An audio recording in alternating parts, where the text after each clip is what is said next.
जिसको कैंसर है उसको तो फील होता ही है, बाकी फैमिली को ना मेंटली, फिजिकली और फाइनेंशियली भी काफ़ी बर्डन आ जाता है। बिल्कुल, एग्जैक्टली। तो फिर उस फाइनेंशियल बर्डन से तो वो हट पाएंगे ना अगर उन्होंने कैंसर कवर लिया होगा तो। देखो, जैसा मैंने शुरुआत में ही बताया था कि इंश्योरेंस का काम ही है, ये आदमी को रिच नहीं बनाता लेकिन गरीब होने से रोक देता। तो ये आपके लिए कुशन का काम करता है, एक बफर का काम करता है कि आपके जो लॉसेज हुए हैं इसके ट्रीटमेंट में।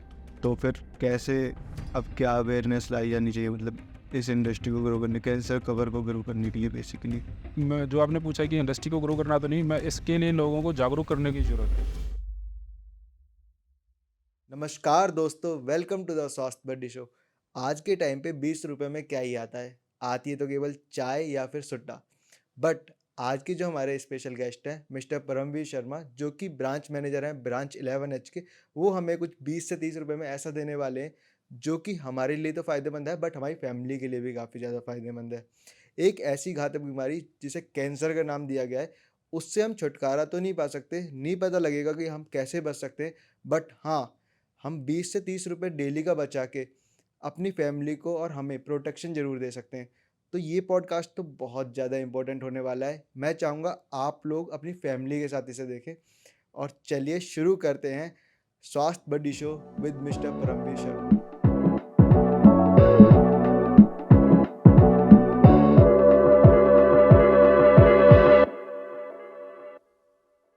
नमस्कार सर। नमस्कार जी। और सर कैसा लग रहा है, पहली बार पॉडकास्ट में आए या फिर आज से पहले देखे हैं, या कैसा लग रहा है यहाँ पे आके? ये बहुत अच्छा लग रहा है मेरे को, फर्स्ट टाइम ये मौका मिला है, तो काफ़ी अच्छा लग रहा है। अभी तक तो अच्छा अच्छा लग रहा है, और आई होप कि जैसे जैसे हमारा डिस्कशन आगे बढ़ेगा तो कुछ अच्छी बातें हैं, कुछ ज्ञानवर्धक बातें हम करेंगे और अच्छा ही होगा। मुझे तो काफ़ी पॉजिटिव वाइब्स आ रही हैं। यस। तो कैसे जर्नी स्टार्ट हुई आपकी इंश्योरेंस में? मैंने अपना ग्रेजुएशन इंजीनियरिंग में किया है, उसके बाद मैं गवर्नमेंट एग्ज़ाम्स की तैयारी करने लग गया। फिर मैंने यूपीएससी ट्राई किया, उसके बाद मेरा बैंक में सिलेक्शन हुआ, इंटेलिजेंस ब्यूरो में सिलेक्शन हुआ, इंश्योरेंस में सिलेक्शन हुआ। तो एलआईसी मेरे को अच्छा लगा, तो क्योंकि इंश्योरेंस में कई सारी चीज़ें थी जो मेरे को आकर्षित कर दी थी। इसमें आपका सोशल चीज़ें होती हैं, इकोनॉमिकल चीज़ें होती हैं, और एक तरह से आप सोशल सर्विस भी करते हैं, तो मेरे को इंश्योरेंस अच्छा लगा, तो आई चूज़ इंश्योरेंस। तो इंश्योरेंस बाय चॉइस है by chance? Insurance was by choice, क्योंकि मेरे पास और भी जॉब्स के ऑप्शन थे उस टाइम पे। तो एक्चुअली मैं बैंक में तो मैंने ज्वाइन कर ही लिया था, फिर उसको रिजाइन करके इंश्योरेंस को ज्वाइन किया था। तो insurance was basically by choice. तो कैसे कैसे इंश्योरेंस में आगे बढ़ते रहे आप, थोड़ा उस जर्नी को थोड़ा एलिबरेट हाँ, कीजिए। जैसे कि इंश्योरेंस में मैंने एलआईसी को ज्वाइन किया था। तो एलआईसी एक सरकारी संस्था है। इसमें असिस्टेंट एडमिनिस्ट्रेटिव ऑफिसर के तौर पे एज ए क्लास 1 ऑफिसर आप ज्वाइन कर दे, ऑल इंडिया लेवल पे इसका एग्ज़ाम होता है। तो मेरे को याद है कि 2012 में जब हमने एग्ज़ाम दिया था तो 250 के आसपास ऑल ओवर इंडिया में वैकेंसी थी। तो मैं भी उनमें से एक था उस एग्ज़ाम को क्वालिफाई करने वाला। मतलब you are one of the 250 people? Yes yes. तो उसके बाद असिस्टेंट एडमिनिस्ट्रेटिव ऑफिसर के तौर पे मैंने अपनी शुरुआत की। मेरी फ़र्स्ट पोस्टिंग गुजरात में थी, उसके बाद फिर मैं दिल्ली आया। 2019 में मैं ब्रांच मैनेजर बन गया। फिर मैं 3 साल पंजाब में रहा और अभी 2 साल से यहाँ पलवल में हूँ। तो you are with branch 11H yes, as a branch manager. As a branch manager. तो कैसा फील हो रहा है एज अ ब्रांच मैनेजर? पहले एम्प्लॉय थे, अब एज अ ब्रांच मैनेजर।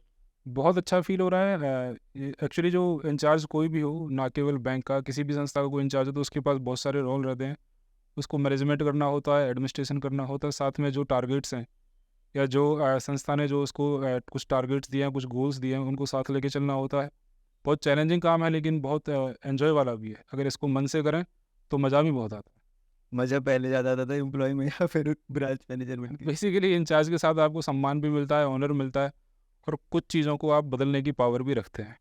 तो ये बेसिकली इंचार्ज का रोल ज़्यादा बेटर है कि इसमें आपको जो मन आए आप उसको कर सकते हैं। तो एक बेसिक सा क्वेश्चन है, जब आप इसमें आए थे एज अ AA तब कितना सैलरी थी, और अब पूछ सकता हूँ? ये तो चलो ठीक है, चल रहा है काम अपना। मतलब काफ़ी ग्रोथ तो आई हुई हो। हाँ हाँ, सैलरी अच्छी है, नो डाउट सैलरी अच्छी है। आज के ज़माने में जिस तरह की इन्फ्लेशन है, महंगाई है, उसके हिसाब से salary is much better as compare to other institutions, other departments, other services. तो insurance is basically high paying job. इसमें अच्छा है सारा कुछ। तो जैसे मैं एक बहुत जनरल बात करना चाह रहा हूँ आपसे। अब आप एम्प्लॉय को प्रेशर डालते हैं कि ये काम करो, जैसे आपको प्रेशर आता होगा उस टाइम पे। अ, इसको प्रेशर नहीं कहेंगे, प्रेशर से तो pressure is a negative word.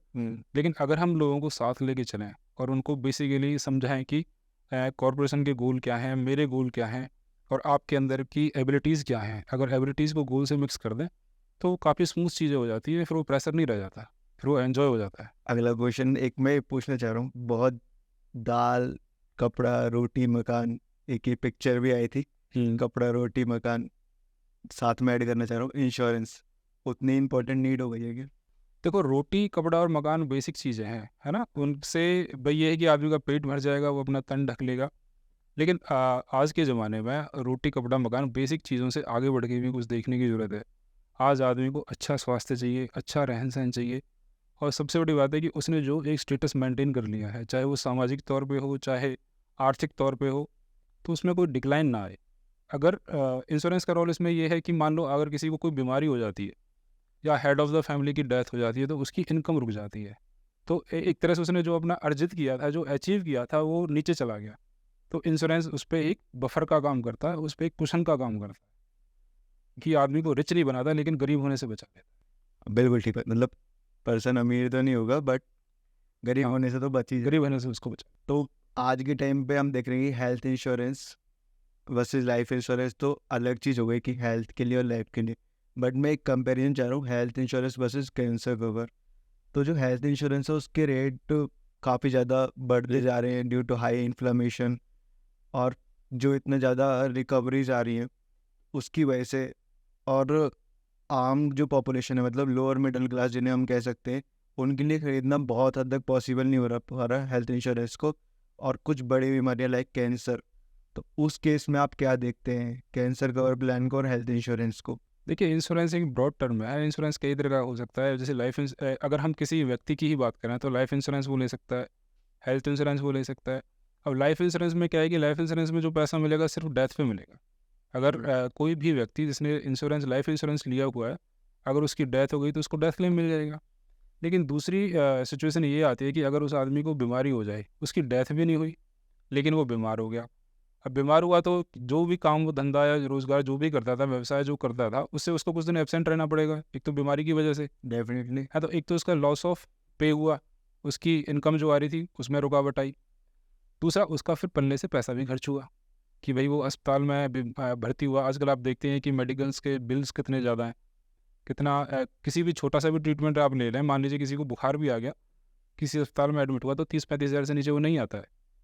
तो डेथ से दूसरे केस में कि आदमी बीमार हुआ, उसको बचाने के लिए, उसकी लॉस ऑफ इनकम को प्रोटेक्ट करने के लिए, या फिर उसके जो खर्चे हैं उनको कंट्रोल करने के लिए, या उसको बीमारी से पहले की इकोनॉमिक हालत में वापस लाने के लिए, फिर यहाँ पे हेल्थ इंश्योरेंस नेसेसरी है।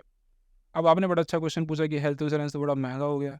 सही बात है, हर साल डे बाई डे इनकी जो रेट्स हैं बढ़ते जा रहे हैं, कोई भी ट्रीटमेंट महंगा होता जा रहा है। तो इस केस में क्या है कि कुछ सिलेक्टिव प्रोडक्ट भी मार्केट में आए हैं, जैसे कि हेल्थ इंश्योरेंस के साथ आप कैंसर कवर ले सकते हैं, या हेल्थ इंश्योरेंस के साथ आप क्रिटिकल इलनेस का कवर ले सकते हैं, या अलग से भी परचेज कर सकते हैं। तो आजकल तो मार्केट में जैसी नीड है वैसी, जैसी डिमांड है ऐसी ही आपको सप्लाई है। तो अलग अलग तरह के और बहुत टारगेटेड प्रोडक्ट भी मार्केट में हैं। तो जो कैंसर कवर है तो ज़्यादातर किन लोगों को लेना चाहिए या फिर सभी को लेना चाहिए अभी at the age of 0 to 100? किस तरह से देख? देखिए, इस क्वेश्चन का जवाब देने से पहले थोड़ा हम बैकग्राउंड में बात कर लेते हैं। आज की डेट में अगर कैंसर की जो बीमारी है, ये सबसे ज़्यादा डेडली डिसीज़ है, सबसे खतरनाक बीमारी यही है। और थोड़ा दुर्भाग्य ये है कि जिस परिवार में या जिस व्यक्ति को ये हो जाती है, वो शारीरिक तौर पे, मानसिक तौर पे, आर्थिक तौर पे हर तरीके से टूट जाता है, क्योंकि इसका ट्रीटमेंट भी बहुत महंगा है, बहुत लंबा है, बहुत दर्दनाक है और बहुत ही फैटल है। यानी कि जैसे आप आज हम आंकड़ों की बात करें, देश में हर साल लगभग 10 लाख लोगों को कैंसर होता है, जिसमें से 60-70% की डेथ हो जाती है। और वो भी ऐसा नहीं कि अचानक से डेथ हो गई, लंबा इलाज चलने के बाद। किसी का 2 साल इलाज चला, किसी का 3 साल इलाज चला। मतलब 6 to 7 lakh Yes, yes. People हर साल इससे मर रहे हैं। चाहे वो इवन देखो कि कैंसर भी कई प्रकार का होता है। किसी को ब्रेन ट्यूमर हो गया, किसी को स्टोमक में हो गया, लेडीज़ को जैसे ब्रेस्ट कैंसर हो जाता है, या जैसे ब्लड कैंसर में ल्यूकीमिया हो गया। इवन ये लिप्स का और ये कैविटी का भी कैंसर होता है। जो कि तम्बाकू चेइंग और पान Yes, मसाला से हो yes. जाता है। Lungs cancer, smoking. Lungs prostate cancer हो गया, हाँ, ये स्टोमक कैंसर हो गया, लंग्स कैंसर हो गया, बहुत या मेटास्टेटिक कैंसर हो गया, जिसमें आपके बहुत सारे मल्टीपल ऑर्गन एक साथ फेल हो जाते हैं। इससे बहुत सारे टाइप्स हैं इसके, लेकिन ये बहुत डेडली डिसीज़ है और बहुत तेज़ी से फैल रहा है। अब जैसे देश में कुछ इसके हॉटस्पॉट है कि भाई पर्टिकुलर एरियाज में ज़्यादा ही हो रहा है। जैसे पंजाब का मालवा रीजन है, वहाँ पे इतना ज़्यादा कैंसर है कि ऑलमोस्ट 50% लोगों को कैंसर होगा। या देश का दूसरा सबसे छोटा राज्य मिजोरम, वहाँ पे कैंसर बहुत ज़्यादा है। हमारे अगर पलवल डिस्ट्रिक्ट में बात करें तो जो हमारा बांसवां गांव है, तो वहाँ पे कैंसर के पेशेंट बहुत ज़्यादा है। तो बेसिकली उसका रीज़न क्या है वहाँ पे वो ज़्यादा होने का? रीज़न कई सारे हो सकते हैं, रिसर्च भी बहुत सारी चल रही है। बेसिकली रीज़न है कंटामिनेशन, प्रदूषण, आपका खाने की चीज़ों में, आपका पीने के पानी में। या हम देखते हैं कि जहाँ पे खेतों में सिंचाई की जाती है नहरी पानी के द्वारा, नहरी पानी में बहुत तरह की मिलावटें होती हैं, फैक्ट्री की वेस्टेज मिक्स होते हैं। तो कई सारे रीज़न हैं। मतलब आज के टाइम पे अगर आप अच्छा खा पी भी रहे हो तो भी चांसेस हैं कि हाँ, तो भी चांस है कि आप कभी ना कभी कहीं ना कहीं किसी न किसी के संपर्क में आ ही जाए। या हम प्लास्टिक बहुत ज़्यादा यूज़ कर रहे हैं, हर चीज़ पॉलीथीन में चल रही है, प्लास्टिक के कप में चाय पी रहे हैं, या प्लास्टिक का वेयर यूज़ कर रहे हैं, बर्तन यूज़ कर रहे हैं, तो कहीं ना कहीं से आपकी बॉडी में इसका कंटेमिनेशन बढ़ता ही है। तो हर साल 10 लाख लोगों को हो रहा है और 6-7 लाख लोग ऑल डाई हो रहे हैं, तो फिर उसके बाद कितने लोगों ने कैंसर का प्लान लिया हुआ है अभी तक? हाँ, ये आपका बहुत सही क्वेश्चन है। बहुत कम लोगों ने, मीन्स कि 5% लोगों ने भी कैंसर कवर नहीं लिया हो। 5% of the total population? Yes yes yes, very rare. मतलब मैं अगर आपने तो बहुत बड़ी बात कह दी, टोटल पॉपुलेशन तो 140 करोड़ है, तो 5% तो क्या, उसका 1% भी नहीं होगा कैंसर का किसी के पास कवर। रीजन ना लेने का क्या कॉस्टली? जागरूकता, कॉस्टली नहीं है, ये तो बहुत सस्ता है। अगर मैं बात करूं 25 से 30 एज के एक बच्चे के बारे में, मतलब कितना होगा? 25 से 30 साल की एज पे अगर हम बात करते हैं तो यंगस्टर्स हैं, इस एज पे कैंसर कवर बहुत सस्ता होता है। अब मान लीजिए जैसे मैं LIC में काम करता हूँ, LIC का हमारे पास जो कैंसर कवर है, उसको हम किसी 30 साल की एज के किसी व्यक्ति को दें 30 साल के लिए, यानी कि 30 साल की एज में हमने उसको कैंसर कवर दिया, तो जब तक वो 60 साल का होगा तब तक वो प्रोटेक्ट रहेगा कैंसर से। तो उसका जो हमारा प्राइस है लगभग 6-6.5 हज़ार रुपये पड़ता है 30 साल के लिए, 30 साल सालाना। 6,500 सालाना? सालाना, यानी कि आपका 500 रुपये महीने। 500 रुपये महीने? ये तो सुट्टा मारने से भी कम है। हाँ हाँ, बेसिकली। वो आती है ना ऐड उसकी, अक्षय कुमार की, तुम तंबाकू से 2 जीवन खराब कर रहे हो ऐसे ऐसे करके। बिल्कुल। अब देखो ना, जो 6-6.5 हज़ार रुपये साल का हुआ, 500 रुपये महीने का हुआ, पर डे आपका 20 रुपये से भी कम हो गया, यानी कि 2 चाय के बराबर। और लोग इसको भी नहीं ली। तो ये बेसिकली इसके लिए पैसा प्रॉब्लम नहीं है, इसी के लिए जागरूकता प्रॉब्लम है, अवेयरनेस प्रॉब्लम है। लोगों को पता ही नहीं है कि इस तरह का कोई प्रोडक्ट भी मार्केट में है। मतलब दिन की आप 1 कप चाय छोड़ के आप इसको यस यस यस। तो फिर कैसे, अब क्या अवेयरनेस लाई जानी चाहिए मतलब इस इंडस्ट्री को ग्रो करने, कैंसर कवर को ग्रो करने के लिए बेसिकली? मैं जो आपने पूछा कि इंडस्ट्री को ग्रो करना, तो नहीं, मैं इसके लिए लोगों को जागरूक करने की ज़रूरत है। अब देखिए ना, जैसे कि मान लो किसी व्यक्ति को कैंसर हो गया, पहली बात तो उसका इलाज बहुत महंगा है। इवन इसके जो टेस्ट होते हैं, बायोप्सी वगैरह होती हैं, वही बहुत महंगी हैं। अराउंड यानी कि 20-25 हज़ार के तो उसके टेस्ट ही होते हैं। ठीक है, उसके बाद अगर जैसे कि कैंसर का अगर ट्रीटमेंट चलता है, तो कीमोथेरेपी होती है, रेडियोथेरेपी होती है, इम्यूनोथेरेपी होती है, कितनी सारी तो थेरेपीज़ होती हैं। उसके बाद व्यक्ति बहुत कमज़ोर हो जाता है। जो कीमोथेरेपी होती है बेसिकली वो शरीर को भी डैमेज करती है, इन्फेक्टेड सेल्स के अलावा। आदमी अपनी ऑफिस से, रोज़गार से, व्यवसाय से एब्सेंट रहता है जब तक उसका पीरियड ये ट्रीटमेंट चलता है। या फिर किसी अपने मतलब सगे संबंधी टाइप के किसी का भी चलता है घर में, किसी बच्चे का, बड़े का, तो पूरी फैमिली डिस्टर्ब हो जाती है। बिल्कुल, एक तरह से घबराहट, कैंसर के नाम से घबराहट आ जाती है। इवन परिवार में नहीं, पूरी सोसाइटी में इसके नाम से घबराहट आ जाती है कि फलाने को, उदाहरण बन जाता है व्यक्ति, देखो जिसको कैंसर हो गया, अब उसका सर्वाइवल हर तरह से, चाहे वो शारीरिक तौर पे हो या आर्थिक तौर पे हो, मतलब बहुत मुश्किल है। बेसिकली इससे ना वो बंदा तो प्रेशराइज होता ही है जिसको कैंसर है, उसको तो फील होता ही है, बाकी फैमिली को ना मेंटली, फिजिकली और फाइनेंशियली भी काफ़ी बर्डन आ जाता है। बिल्कुल, एग्जैक्टली। तो फिर उस फाइनेंशियल बर्डन से तो वो हट पाएंगे ना अगर उन्होंने कैंसर कवर लिया होगा तो। देखो, जैसा मैंने शुरुआत में ही बताया था कि इंश्योरेंस का काम ही है, ये आदमी को रिच नहीं बनाता, लेकिन गरीब होने से रोक देता। तो ये आपके लिए कुशन का काम करता है, एक बफर का काम करता है कि आपके जो लॉसेज हुए हैं इसके ट्रीटमेंट में, तो आज की डेट में सौभाग्य है हमारे देश का या हमारे समाज का कि आजकल ऐसे प्रोडक्ट मार्केट में हैं जो इसके ट्रीटमेंट को फुल्ली कवर करते हैं। तो उस तरह का प्रोडक्ट हमारे LIC के पास भी है। अगर मैंने एट द एज ऑफ 25 में मैंने कैंसर कवर आज परचेज कर लिया और अगले 30-35 साल तक मेरे को रहता है, तो इस केस में इन केस अगर कुछ होता है फॉर एग्जांपल, तो मुझे पूरा पैसा कैसे मिलेगा LIC से? एग्जैक्टली। उससे पहले मैं छोटा सा एक आपको बता देता हूँ। देखो जी, जैसे कि किसी बीमारियों के लिए बेसिकली हेल्थ इंश्योरेंस होता है और एक ये टारगेटेड प्लान्स होते हैं, जैसे कि कैंसर कवर हो गया। राइट। तो अभी हम जैसे किसी नॉर्मल आदमी के मन में ये क्वेश्चन उठ सकता है कि मैं हेल्थ इंश्योरेंस लूँ या कैंसर कवर लूँ, है ना। तो बेसिकली मैं इन दोनों में फ़र्क बताना चाहूँगा पहले कि हेल्थ इंश्योरेंस आपके सारे डिसीज़ को कवर करता है, लेकिन उसको हॉस्पिटलाइज होने की ज़रूरत पड़ती है। जो बीमार हुआ व्यक्ति उसको हेल्थ इंश्योरेंस के केस में आपकी सारी बीमारियां कवर होंगी, लेकिन आपको जब आप कम से कम 24 घंटे हॉस्पिटलाइज होंगे तो ही आपको उसका फ़ायदा मिलेगा। लेकिन कैंसर कवर में ऐसा नहीं है। कैंसर के बहुत सारे ट्रीटमेंट ऐसे होते हैं, जैसे कि मान लो कीमोथेरेपी होती है, वो 2-3 घंटे में OPD में हो जाती है, या आउटडोर पेशेंट के तौर पे हो जाती है, या डे केयर में हो जाती है। तो फिर उसके लिए तो कोई हेल्थ इंश्योरेंस पैसा नहीं देगा। लेकिन कैंसर कवर की पॉलिसीज़ में प्रोविज़न है कि वो आपको पैसा देती है। दोबारा से मुझे रिपीट कर देंगे, समझ नहीं आया। अच्छा, देखिए मैं इसको उदाहरण के तौर पे समझाता हूँ। मान लीजिए किसी व्यक्ति को डेंगू हो गया, राइट। ठीक है जी। अब डेंगू हुआ तो वो उसको हॉस्पिटल में एडमिट होना पड़ा। अब उसके बाद उसके जो डेंगू का इलाज चला, उसके बाद 2 अवस्थाएं होंगी, या तो वो जीवित रहेगा या वो मर जाएगा। अगर मर जाएगा तो जितने दिन उसका ट्रीटमेंट चला उतने दिन का इंश्योरेंस कंपनी पे कर देगी हॉस्पिटल को, उसको कुछ नहीं मिलने वाला, ठीक है जी। अगर उसने सर्वाइव किया तो उसका बिल इंश्योरेंस कंपनी ने पे कर दिया और वो अपने घर आ गया। लेकिन कैंसर कवर में क्या है कि अगर किसी व्यक्ति को कैंसर हुआ, वो जीवित रहे या वो ना रहे, उसको अश्योर्ड पेमेंट होगी, मतलब और उसको एडमिट होने की भी ज़रूरत नहीं है। जितना समय शॉर्ट है उतना मिलने वाला है, उससे ज़्यादा मिलने वाला है। उससे ज़्यादा मिलने वाला है। लमसम अमाउंट मान के चलें, अगर मैंने at the age of 25 lakhs का ही समय शॉर्ट लिया, यस, तो मुझे कैंसर डायग्नोज होने पे ही पैसा मिल जाएगा।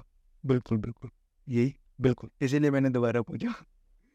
तो मतलब हेल्थ इंश्योरेंस तो ठीक है, समझ आता है कि वो आप जब एडमिट होंगे कैशलेस करेगी, बट जो LIC है वो कैंसर कवर प्लान के थ्रू कि आपको पहले ही पैसा दे देगी आपका कैंसर डायग्नोज। एग्जैक्टली, उसको मैं थोड़ा आपको एक्सप्लेन कर देता हूँ। मान लीजिए कि किसी व्यक्ति को जो कैंसर जो स्टेजेस होती हैं, एक तो प्री स्टेज होती है, एक अर्ली डायग्नोज स्टेज होती है, एक मेजर स्टेज होती है। माना जाता है कि मेजर स्टेज अगर कैंसर किसी को डायग्नोज हो जाए तो उसकी सर्वाइवल रेट बहुत कम होता है। स्टेज 3, स्टेज 3 है, उसको स्टेज 3 बोलते हैं, या उसको मेजर स्टेज कैंसर बोलते हैं। तो हमारे पास जो प्लान है वो अर्ली स्टेज और मेजर स्टेज दोनों को कवर करता है। अगर अर्ली स्टेज कैंसर किसी को होता है और उसने LIC का कैंसर कवर लिया हुआ है, तो इमीडिएट जितने की उसकी पॉलिसी थी, मान लीजिए आपने जैसे बोला कि आपने 25 लाख की पॉलिसी ली हुई है, तो उसका 25 लाख का 25% आपको इमीडिएट मिल जाएगा कैंसर डिटेक्ट होते ही। उसके लिए आपको कुछ करने की ज़रूरत नहीं है, सिर्फ अपना जो आपकी कैंसर की टेस्ट रिपोर्ट है वो सिर्फ LIC को देना है और 25% पैसा आपको इमीडिएट मिल जाएगा। उसके बाद एक और है कि अगले 3 साल के लिए आपकी सारी किस्तें माफ़ हो जाएंगी अगर आपको अर्ली स्टेज कैंसर होता है। तो मुझे नेक्स्ट चाहिए, आपको कोई प्रीमियम नहीं देना है। अगर किसी पर्सन को स्टेज 1 कैंसर है और वो अर्ली डायग्नोज होके उसने LIC से अपना पेमेंट ले लिया, यस, बट वो पेशेंट कन्वर्ट हो जाता है स्टेज 3 में, मेजर स्टेज कैंसर में। हाँ, तो फिर उस केस में क्या होता है? अगर मेजर स्टेज कैंसर किसी को हो गया तो फिर LIC उसको 100% समय से, यानी कि जैसे कि 25 लाख की पॉलिसी आपने ली थी तो 25 लाख की इमीडिएट पेमेंट कर देती। जो आपने मुझे 6,000 रुपये बताया था वो कितने समय शॉर्ट पे बताया था? जो मैंने 6,000 बताया था, आपकी जैसे 25 है तो 25 पे मैंने 35 लाख के लिए आपको बताया। ओके, काफ़ी नॉमिनल। यस। अगर अच्छा, मेजर स्टेज कैंसर में एक और LIC के प्लान में खूबी है कि अगर किसी को मेजर स्टेज कैंसर, जो आप स्टेज 3 कैंसर आप बोल रहे हैं, अगर वो किसी को डिटेक्ट हो गया तो 35 लाख उसको इमीडिएट मिल जाना। उसके बाद उसकी किस्तें माफ़ हो जाएंगी अगले 3 साल के लिए, और इरेस्पेक्टिव ऑफ द सर्वाइवल, वो जिए या मरे, उसके बाद उसको 10 साल तक हर महीने जो उसका समय शॉर्ट था उसका 1% हर महीने मिलेगा। मतलब आप कहना चाह रहे हैं कि ₹35,000 हर महीने मिलेगा। 35,000 35 लाख का एग्जैक्टली 35,000 रुपये उसको हर महीने मिलेगा 10 साल, अगले 10 साल तक। अगले 10 साल तक, जबकि 35 लाख वो एक बार ले चुका है। काफ़ी गजब बात है। यस, तो ये मेजर स्टेज कैंसर डायग्नोज होने पे एक्चुअली जितने की पॉलिसी आपने ली थी उसका 2.20 टाइम्स पैसा LIC पे करती है, और बहुत ही नॉमिनल प्रीमियम पे। टर्म इंश्योरेंस वर्सेस कैंसर का जैसा मैंने पहले आपको एक्सप्लेन किया था कि लाइफ इंश्योरेंस और हेल्थ इंश्योरेंस में जब फ़र्क बताते हुए बताया था, अगर टर्म इंश्योरेंस हम लेते हैं तो उसमें जो आपको पेमेंट मिलेगी सीधा डेथ पे मिलेगी, या सिंपल भाषा में कहें तो मरने पे मिलेगी। और मरने पे जो पैसा मिला वो आपके किस काम का? जिंदगी के साथ भी, जिंदगी के बाद के साथ भी। लेकिन कैंसर कवर की खूबी ये है कि मैंने जैसे आपको पहले बताया कि कैंसर डिटेक्ट होते ही पैसा मिलता है, तो व्यक्ति उससे अपना इलाज भी करवा सकता है, अपने परिवार का भरण पोषण भी कर सकता है, और अगर चला जाए तो फिर उसके परिवार को 10 साल के लिए एश्योर्ड इनकम हो जाती है। बट यूथ जो है आज के टाइम का जेन ज़ी जिन्हें हम कहते हैं, बहुत एक्टिव है इस चीज़ को लेकर, टर्म इंश्योरेंस को। तो टर्म इंश्योरेंस भी लेना चाहिए, बट उसके साथ साथ कैंसर कवर तो मैंडेटरी। प्रायोरिटी किसको देंगे आप? अगर किसी को पहला चॉइस करनी है कि क्या लेनी चाहिए, तो प्रायोरिटी बेसिस पे क्या होना चाहिए? बेसिकली मैं दोनों को ही रिकमेंड करूँगा। जैसे कि कुछ चीज़ें डिपेंड करती हैं मार्केटिंग पे, जैसे हेल्थ इंश्योरेंस के बारे में या टर्म इंश्योरेंस के बारे में टीवी पे, मीडिया पे, न्यूज़पेपर में बहुत ज़्यादा एडवर्टाइजमेंट होती रहती है, लेकिन कैंसर कवर के बारे में एडवर्टाइजमेंट नहीं है। और आज का उसूल ये है कि जो दिखता है वो बिकता है ना। तो कैंसर कवर के बारे में अगर जागरूकता बढ़ाई जाए तो जो इसकी प्रकृति है, जो इसके फ़ायदे हैं, और जो इसकी प्रोटेक्शन है, और जो इसका बिल्कुल न्यूनतम इसके प्रीमियम है, बहुत कम इसके लोअर साइड प्रीमियम होते, तो उसको देखते हुए जैन जी इसको अवश्य पसंद करेगा। यूथ वैसे ज़्यादातर म्यूचुअल फंड्स और इनमें ज़्यादा जा रहा है, तो इसके हिसाब से क्या जनरल? अगर म्यूचुअल फंड में कोई जाता है तो वो तो इन्वेस्टमेंट हो गया, कि म्यूचुअल फंड या शेयर मार्केट में आप जाएँ या कोई बैंक FD कराएं या कोई दूसरी तरह की पॉलिसी लाएं, वो तो इन्वेस्टमेंट हो गया। लेकिन जो आप जिस टॉपिक पे हम बात कर रहे हैं, हेल्थ इंश्योरेंस हो गया या कैंसर कवर हो गया या टर्म इंश्योरेंस हो गया, ये बेसिकली प्रोटेक्शन है। अगर हेड ऑफ द फैमिली ही चला गया तो उस पैसे का आप क्या करोगे? और हमने देखा है कि जैसे बहुत सारे उदाहरण हम देखते हैं कि किसी भी परिवार के गरीबी में जाने के या अच्छे लेवल से नीचे लेवल पे जाने के कारण एक ही होता है कि उसके हेड ऑफ द फैमिली की डेथ हो जाए, या वो बीमार हो जाए, या इनकम का जो रेगुलर फ्लो आ रहा था वो रुक जाए। तो मैं समझता हूँ कि इन्वेस्टमेंट अपनी जगह है, लेकिन इंश्योरेंस की प्रोटेक्शन अपनी जगह है। मैंने ना एक ऐड देखी थी, मतलब वो अभी मेरे दिमाग में स्टिक की है, तो एक बार मैं उस ऐड को ज़रूर बताना चाहूँगा आपको। वो इंश्योरेंस की ऐड थी।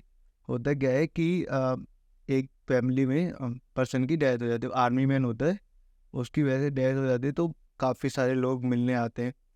गवर्नमेंट तो हेल्प करती है, बट काफ़ी सारे लोग मिलने आते हैं, तो सबको देखते हैं बच्चे घर में छोटे छोटे, आ रहे हैं जा रहे हैं, आ रहे हैं जा रहे हैं। तो आफ्टर 5-10 डेज मतलब हो जाते हैं, सब निबट जाता है। तो 2 लोग आते हैं और सब उनको बोलते हैं, जो भी आते हैं उनके घर पे, कि सब ठीक हो जाएगा, सब बढ़िया हो जाएगा। बट 2 लोग आते हैं लास्ट में और एक चेक लेके आते हैं, और वो उनको पकड़ा देते हैं। बच्चे चेक को नहीं समझते, बट घर वालों के इमोशंस को समझ जाते हैं कि हाँ ये कुछ। तो सब बोल के जा रहे थे कि भगवान ठीक कर जाएंगे, भगवान सब ठीक कर जाएंगे। तो लास्ट में बच्चे जब वो बाहर निकल रहे होते हैं वो लोग, तो उनसे पूछते हैं क्या ये दोनों भगवान है क्या? तो उनके जो वो थे, मतलब जो देने आए थे चेक, वो इंश्योरेंस एडवाइजर्स थे। तो एज अ मतलब गॉड काम कर रहे हैं वो अभी तो सोसाइटी के, एग्जैक्टली। है ना। और हम लोग ना एक अलग नज़रिए से देख रहे हैं, मतलब इतने मीम्स वायरल करते हैं उनके लिए कि सुबह सुबह इंश्योरेंस एडवाइजर घर पे पहुंच गया तो कप हिलने लग गया। एक लोगों को बेसिक प्रोस्पेक्टिव चेंज हो गया है, नैरेटिव ना एकदम इस चीज़ को लेके। बट होना क्या चाहिए कि दूसरे नज़रिए से देखना चाहिए। क्या मानना है आपका वैसे? देखो, ये कुछ चीज़ें ऐसी होती हैं कि विरोधाभास से भरी हुई है। जैसे आजकल आप देखेंगे कि पत्नियों के ऊपर, बीवियों के ऊपर बहुत ज़्यादा जोक बनते हैं, लेकिन उनके बिना सर्वाइवल भी किसी का नहीं है। कितने सारे जोक्स बनते हैं बीवियों के ऊपर, बीवी ऐसे तंग करती है, ऐसे तंग करती है ना। ऐसे एडवाइजर्स का हाल है। मैं एक आपको सिंपल बात बताता हूँ कि आप अपने एक सिंपल पेपर लीजिए, पेन लीजिए, उस पर किन्हीं 5 लोगों के नाम लिखिए कि कल को अगर आप ना रहे तो ये आपके परिवार की, आपके बच्चों की मदद कर देंगे। अगर 5 लोगों के नाम आप लिख पाए तो ठीक है, नहीं तो इमीडिएट आपको फिर किसी इंश्योरेंस एडवाइजर से कांटेक्ट करना चाहिए। मतलब मैं जितना सोचता हूँ ना, मैंने ये वाली करा है, और एक इंश्योरेंस एडवाइजर ने मेरे से कराया कि आप नाम लिखिए, तो मैंने पहला नाम अपने फ्रेंड, फिर मैं उसे काटने लग गया कि नहीं नहीं ये कैसे हेल्प कर पाएगा आगे जाके भाई का, फिर अरे नहीं, मतलब जैसे जैसे मैं नाम लिख रहा था ना, मैं सोच रहा था नहीं नहीं ये नहीं कर पाएगा, लास्ट में मेरे को आया यार कोई है ही नहीं हेल्प करने के लिए। तो हाँ, ये एक्सरसाइज तो मतलब बहुत ज़्यादा ज़रूरी है, यस, और करके देखेंगे ना लोग तो पता लगेगा, वो 2 नाम भी नहीं लिख पाएंगे, 5 तो बहुत ज़्यादा है। बिल्कुल बिल्कुल, क्योंकि ये प्रकृति का नियम है कि हर व्यक्ति अपनी ही देखभाल कर ले, वही काफ़ी है। तो किसी की कोई देखभाल क्यों करे? जैसा कि मैं बार बार कह रहा था कि इंश्योरेंस आपको अमीर नहीं बनाता, लेकिन गरीब होने से बचा लेता। आपके बच्चों की टेक केयर करता, आपकी एब्सेंस में एज ए गार्ड ये काम करता। डेफिनेटली। तो बैक टू द टॉपिक आते हैं फिर से कैंसर कवर के ऊपर। तो एक समराइज कर दीजिए बिल्कुल ना कैंसर कवर को एकदम से, मतलब स्टार्टिंग से लेके एंड तक ना, कैसे कैसे पूरा वर्क करेंगे। कैंसर कवर एक बहुत ही बेहतरीन प्लान है, बहुत टारगेटेड प्लान है, 100% कैशलेस प्लान है।